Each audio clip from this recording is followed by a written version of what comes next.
Good morning class 9th। I think मैंने आप लोगों को सेकंड चैप्टर शुरू करा दिया था।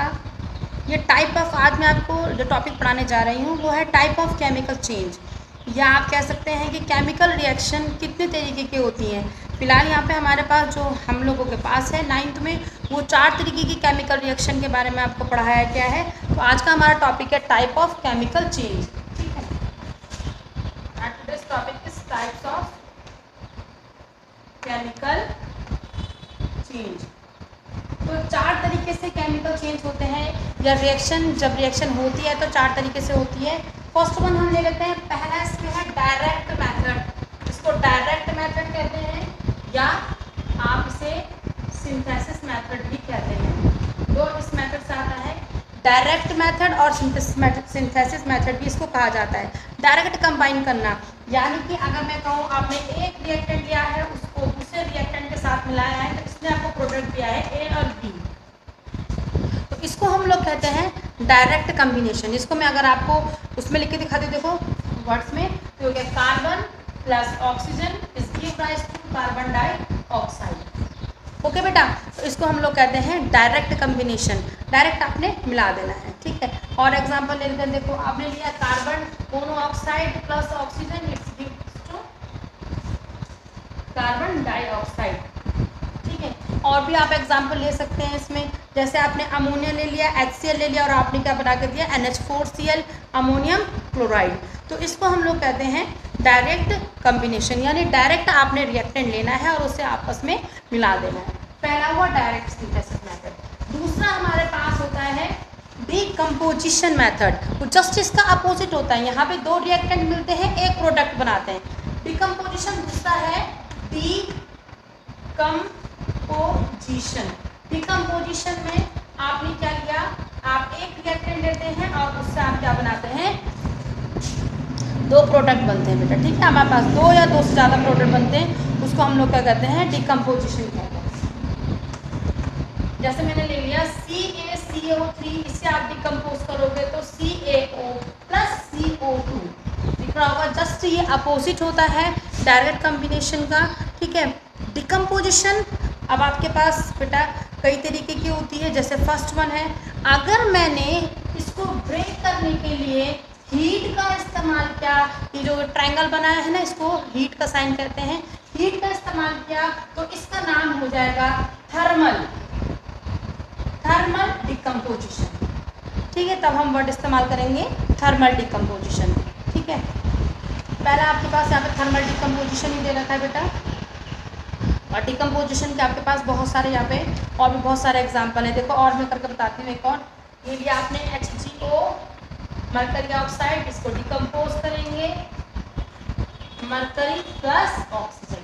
ठीक है, और भी हमारे पास बहुत सारे एग्जाम्पल है। किन्हीं जगहों पे हम लोग किसका इस्तेमाल करते हैं बेटा, यहाँ पे तो मैंने हीट का इस्तेमाल करा है, लेकिन इलेक्ट्रिक करंट का इस्तेमाल भी किया जाता है। ठीक है, साथ में जैसे वाटर है, वाटर को डिकम्पोज करने के लिए अगर मैंने वाटर लिया है तो वाटर को हीट नहीं करेंगे हम लोग, वाटर को करेंगे हम यहाँ पे इलेक्ट्रिकल स्पार्क। इलेक्ट्रिक स्पार्क करेंगे तो ये हाइड्रोजन और ऑक्सीजन में टूटेगा। तो ये सारे ही किसके एग्जाम्पल हैं, डिकम्पोजिशन के एग्जाम्पल हैं। ठीक है, आपके पास नेक्स्ट में हाँ मेटल हाइड्रोक्साइड है, इनको भी आपको क्या करके बताया हुआ है, डिकम्पोज करके बताया हुआ है। अच्छी बात बताइए, क्या कोई डिकम्पोजिशन हमारे बॉडी के अंदर भी होती है? यस, डिकम्पोजिशन हमारी बॉडी के अंदर भी होती है। आप खाना खाते हो, starch present in a food, we eat decompose into glucose and sugar. हम जब खाना खाते हैं तो वो खाना हमारे बॉडी के अंदर स्टार्च के फॉर्म में होता है, और जब आप वो डिकम्पोज होता है तो वो ग्लूकोज बनाता है और शुगर बनाता है। ठीक है, इसके बाद हमारे पास नेक्स्ट है, हमारे पास डिकम्पोजिशन के बाद आता है हमारे पास डिस्प्लेसमेंट रिएक्शन बेटा। ठीक है, उसके बाद नेक्स्ट देखेंगे आप डिस्प्लेसमेंट। डिकम्पोजिशन सेकंड हो गया, थर्ड हमारे पास रहता है डिस्प्लेसमेंट। इसके बीच में कुछ और चीज़ें भी हैं, वो मैं बाद में एक्स्ट्रा में लिखती हूँ। फिलहाल थर्ड हम ले लेते हैं यहाँ पे displacement.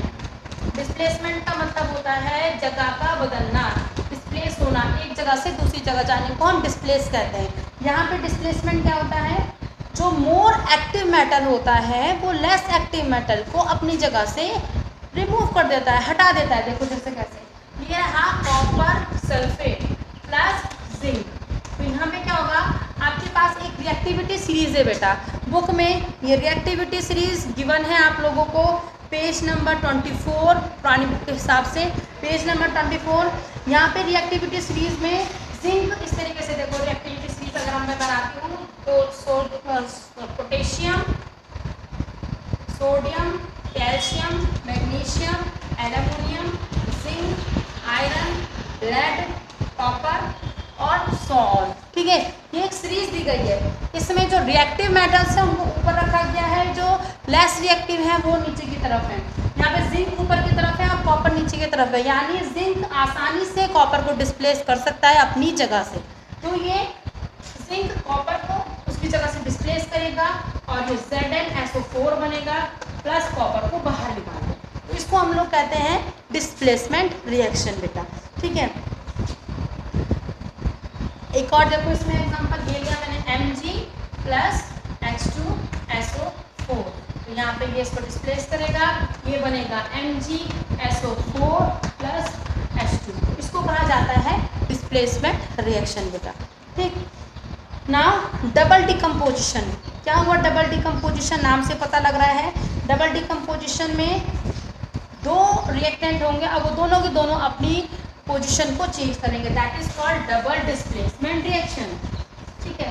Fourth one is double decomposition, double decomposition reaction. इसमें देखो AB प्लस CD, ये हो जाएगा AB प्लस CB, दिख रहा होगा। दोनों ने अपनी पोजीशन को चेंज किया है, इसको कहा जाता है डबल डिस्प्लेसमेंट रिएक्शन। एक एग्जांपल ले लेते हैं बेटा हम इसका, देखो जैसे ये लिया हमने कॉपर सल्फेट, ठीक है, plus H2S, mercury hydrogen sulphide, ये प्राइस हो जाएगा कॉपर सल्फाइड प्लस H2SO4। इसने रिएक्शन किया इसके साथ, इसने रिएक्ट किया इसके साथ, ठीक है। तो इसको कहा जाता है डबल डिकम्पोजिशन रिएक्शन, और बहुत सारी रिएक्शन आपकी बुक में दी गई हैं, तो आप प्लीज़ उनको कंसीडर करेंगे, ठीक है। इसके अलावा एक और नाम से रिएक्शन आ रही है, देखो ये चार जो थी हमारे पास, ये बहुत इंपॉर्टेंट रिएक्शंस थी, नाम से चार रिएक्शन हो गई हैं। फिर रिपीट कर देती हूँ, फर्स्ट वन थी हमारे पास डायरेक्ट कम्बिनेशन, जिसमें दो रिएक्टेंट होते हैं, आपस में जुड़ते हैं और एक प्रोडक्ट की फॉर्मेशन करते हैं। सेकंड थी हमारे पास डिकम्पोजिशन रिएक्शन, एक हमारे पास रिएक्टेंट होता है, उसको या तो हीट दी जाती है, लाइट दी जाती है या इलेक्ट्रिसिटी पास की जाती है, तो वो आपका प्रोडक्ट में टूट जाता है, उसको डिकम्पोजिशन कहते हैं। तीसरा होता है डिस्प्लेसमेंट, यहाँ पे more reactive metals less reactive metal को आसानी से अपनी जगह से डिस्प्लेस कर देता है, उसको कहा जाता है डिस्प्लेसमेंट रिएक्शन। फोर्थ वन हमने पढ़ा वो था हमारे पास double decomposition reaction. Double decomposition में दो रिएक्टेंट अपनी पोजीशन को एक जगह से दूसरी जगह में ट्रांसफर करते हैं, उसको कहा जाता है डबल डिकम्पोजिशन रिएक्शन। इसके अलावा कुछ और रिएक्शंस हैं, मैं उनको अदर में रख रही हूँ, फिलहाल मेन चार ही हैं, इसके अंदर इंक्लूड होने वाली रिएक्शंस हैं, साथ में ले लेते हैं। हमारे पास अब आप मैं जो पढ़ा रही हूँ इस चार के अलावा है अदर, उसे कहा जाता है, नाम से रिएक्शन है न्यूट्रलाइजेशन रिएक्शन, ठीक है। क्या होता है न्यूट्रलाइजेशन रिएक्शन, नाम दिया गया है न्यूट्रलाइजेशन रिएक्शन। न्यूट्रलाइजेशन रिएक्शन में आप याद रखेंगे एसिड होगा, एक बेस होगा, जब एसिड को बेस के साथ रिएक्ट कराया जाएगा तो वो सॉल्ट बनाएगा और बनाएगा वाटर, ठीक है। एसिड ले लेते हैं HCl, कोई भी बेस ले लो NaOH, तो ये बनाएगा Na और Cl यानी कि सॉल्ट, यानी NaCl प्लस वाटर। इसको क्या कहा जाता है, इसको कहा जाता है न्यूट्रलाइजेशन रिएक्शन। एक और एग्जांपल ले लेते हैं, एसिड B ले लेते हैं HCl, और यहाँ पे ले लेते हैं इसकी जगह पे हम लोग KOH, तो ये बनाएगा हमारे पास KCl प्लस वाटर, ओके बेटा, that is it is called neutralisation reaction. Acid base आपस में जब रिएक्ट करते हैं तो सॉल्ट और वाटर की फॉर्मेशन करते हैं, इसको कहा जाता है न्यूट्रलाइजेशन रिएक्शन, ठीक है। और भी हमारे पास थी, बीच में थोड़ा मैंने उसको छोड़ दिया था रिएक्शनों को, तो उसे देख लेते हैं। रिवर्सिबल रिएक्शन क्या होती है बेटा, रिवर्सिबल रिएक्शन, रिवर्सिबल रिएक्शन जो रिपीट हो जाती है, वापस हो जाती है, उनको कहा जाता है रिवर्सिबल, वापस हो जाना। देखो ये रहा कॉपर सल्फेट डॉट 5H2O, ठीक है, 5 पानी के हाइड्रेट मॉलिक्यूल है, इसको अगर आप रिएक्शन देखो, इस तरीके का साइन बना हुआ रिवर्सिबल रिएक्शन में, ये पहचान है। अगर इस तरीके का साइन आपको दिखाई देता है तो आप समझ जाते हैं कि ये रिएक्शन रिवर्स हो रही है, यानी पहले रिएक्टेंट से तो प्रोडक्ट बनेगा, प्रोडक्ट बनेगा कॉपर सल्फेट प्लस वाटर, और जैसे ही आप कॉपर सल्फेट को पानी के साथ रिएक्शन करोगे तो दोबारा से यही प्रोडक्ट जो आपका था वो बन के निकलेगा। तो ये ऐसी रिएक्शन को कहा जाता है रिवर्सिबल रिएक्शन। एक और है हमारे पास, उसका नाम है थर्मल डिसोसिएशन। थर्मल डिसोसिएशन किसे कहते हैं? थर्मल डिसोसिएशन में हो जाता है, जैसे इसमें भी रिवर्सिबल का साइन होता है, NH4Cl है, पर इसमें क्या है, आपके पास एक प्रोडक्ट होगा, आप उसे रिवर्सिबल का साइन लगा हुआ होगा और यह आपका अमोनिया बनाएगा और आपका HCl गैस बनेगा। ठीक है, इसको कहा जाता है थर्मल डिसोसिएशन। ठीक, ये दो थी, दो और बीच में ले लेते थे बेटा। ओके, और इसी के साथ हमारा ये जो चैप्टर है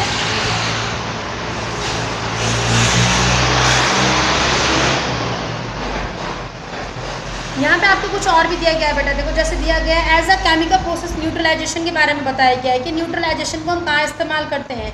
अगर आपकी बॉडी में आपको एसिड और बेस के साथ रिएक्शन बताया कि एसिड को बेस के साथ रिएक्ट कराएंगे तो वो सॉल्ट और वाटर की फॉर्मेशन करेगा। अगर आपको चींटी काट ले, अगर आपको कोई मधुमक्खी काट ले तो उसके डंक में होता है फॉर्मिक एसिड, और जैसे ही आप उस एसिड में कोई बेस, अब बेस क्या ढूंढोगे, या तो आप ढूंढ लो अपने घर में कोलगेट, क्योंकि कोलगेट में बेस होता है। अब वो नहीं मिलेगा तो आपका जो बेकिंग सोडा होता है, जो पकौड़ी में डालते हैं वाइट रंग का पाउडर, जो पूड़ी पकौड़ी बनाने का काम आता है, उसको डालोगे, उसको रगड़ोगे उस जगह पे तुरंत, तो आपको काफ़ी इफेक्ट होगा, यानी कि वो उसको सॉल्ट और वाटर में चेंज कर देगा। जो क्रिस्टल उठते हैं, जो सूजन आती है, वो कम हो जाएगी। ठीक है, इसके अलावा हमारी बॉडी में हम लोगों ने पढ़ा है बायोलॉजी में, हमारे स्टमक में क्या होता है, HCl होता है। कई बार उसकी मात्रा बढ़ जाती है, तो बढ़ने की वजह से थोड़ी प्रॉब्लम होती है, जैसे छाती में जलन होना, एसिडिटी होना। तो उसको रिड्यूस करने के लिए हम लोग मिल्क ऑफ मैग्नीशिया का इस्तेमाल करते हैं, नीनो का इस्तेमाल करते हैं, वो एज अ बेस होता है, एसिड बेस के साथ मिलता है तो वो प्रॉब्लम दूर हो जाती है, वो सॉल्ट और वाटर में कन्वर्ट हो जाता है। ठीक है, इसके अलावा भी हमारे पास, और जैसे उन्होंने कहा, कोई एसिड अगर हमारी बॉडी कपड़ों के ऊपर गिरता है तो तुरंत हम उसमें क्या मिलाते हैं, उसको न्यूट्रलाइज करने के लिए अमोनिया सॉल्यूशन डाला जाता है, जिसकी वजह से वो तुरंत आपका एसिड रिमूव हो जाता है और वो सॉल्ट और वाटर में कन्वर्ट हो जाता है। ठीक है, इसके अलावा हमारे पास देखो ये दिया बताया गया है कि जो एसिड और बेस है, ये हमारे लिए, हमारे जो फसलें होती हैं उनके लिए, क्रॉप्स, उनके लिए भी बहुत ज़रूरी होता है। अगर आपको चावल उगाने हैं तो चावल के लिए आपका जो सॉइल होनी चाहिए वो एसिडिक होनी चाहिए। एसिडिक, जितनी ज़्यादा एसिडिक होगी आपका चावल उतना ही ज़्यादा अच्छा होगा। और अगर आपको चाहिए कि आपका शुगर केन या आपका सिट्रिक फ्रूट उगाना है तो आपका जो सॉइल है वो क्या होना चाहिए, आपका बेसिक होना चाहिए। ठीक है, तो कई बार अगर हमारी ज़मीन में एसिडिक नहीं होता है तो हम लोग बाहर से उसमें एसिड को ऐड करते हैं ताकि उसकी फर्टिलिटी बढ़ सके। ठीक है, नाउ आपके पास एक वर्ड इस्तेमाल किया गया यहाँ पे, hydrolysis. What the meaning of hydrolysis? Hydrolysis किसे कहते हैं? What the meaning of hydrolysis? Hydrolysis, मैं आपको पहले भी बता दूं, लाइसिस का जो मतलब होता है वो होता है आपका एक प्रोसेस से, हाइड्रो माने होता है water, in this process in which are salt and water react to form a acid और बेसिक सॉल्यूशन। जैसे न्यूट्रलाइजेशन क्या था उसका जस्ट अपोजिट कर दीजिए। आप किसी सॉल्ट को मिलाते हैं, आप किसी सॉल्ट को मिलाते हैं किसी पानी के साथ, यानी पानी में डिसॉल्व करने को कहा जाता है हाइड्रोलाइसिस। तो वो बना के देगा आपको बेस और एसिड, तो उसको कहा जाता है हाइड्रोलाइसिस। ठीक है, इसी के साथ मेरा ये चैप्टर यहाँ पे कंप्लीट होता है। जितना मैं ऑनलाइन समझा सकती थी मैंने समझा दिया है। आप 2 भी एक्सरसाइज करेंगे और फिर अगर कोई प्रॉब्लम होती है तो आप मुझसे पूछेंगे। इसी के साथ चैप्टर ही ख़त्म कर देते हैं बेटा। चैप्टर में आपके पास कुछ एनर्जी चेंजेस दे रखे हैं। एनर्जी चेंजेस मतलब जब आप कोई केमिकल रिएक्शन करते हो, जब कभी आप कोई केमिकल रिएक्शन करते हो तो मैंने आपको बताया था कि केमिकल रिएक्शन होगी तो कोई ना कोई एनर्जी में चेंजेस आएगा। तो 2 तरीके की एनर्जी में चेंजेस आता है। पहला आपका केमिकल उसमें एनर्जी, ठीक है, एनर्जी लिखी थी शॉर्ट में। इसमें आपका 2 तरीके से होता है बेटा, एक होता है एंडोथर्मिक, ये हम लोगों ने 8th में भी पढ़ा था, और एक होता है एक्सोथर्मिक। ठीक है, तो एंडोथर्मिक का मतलब हुआ ये एनर्जी को क्या करता है, एब्जॉर्ब करता है, और ये एनर्जी को एग्जिट करता है, निकालता है बाहर। ठीक है, तो जब कभी रिएक्शन में आपको दिखाई दे कि एनर्जी एब्जॉर्ब हो रही है तो उसको एंडोथर्मिक कहा जाता है।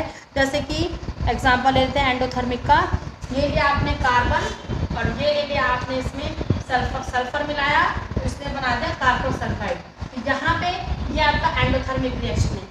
एक्सोथर्मिक का एग्जांपल लेते हैं, सिंपल कार्बन के साथ आप ऑक्सीजन मिलाते हो तो आपका कार्बन डाइऑक्साइड बनता है और साथ साथ में हीट बनती है, हीट निकलती है, तो उसको हम लोग क्या कहते हैं, कार्बन एक्सोथर्मिक रिएक्शन कहते हैं। ठीक है, दो तरीके की और भी दे रखी, देखो आपके पास, फिर से रिपीट कर दूं, एंडोथर्मिक में एनर्जी एब्जॉर्ब की जाती है, उसको एंडोथर्मिक रिएक्शन कहते हैं।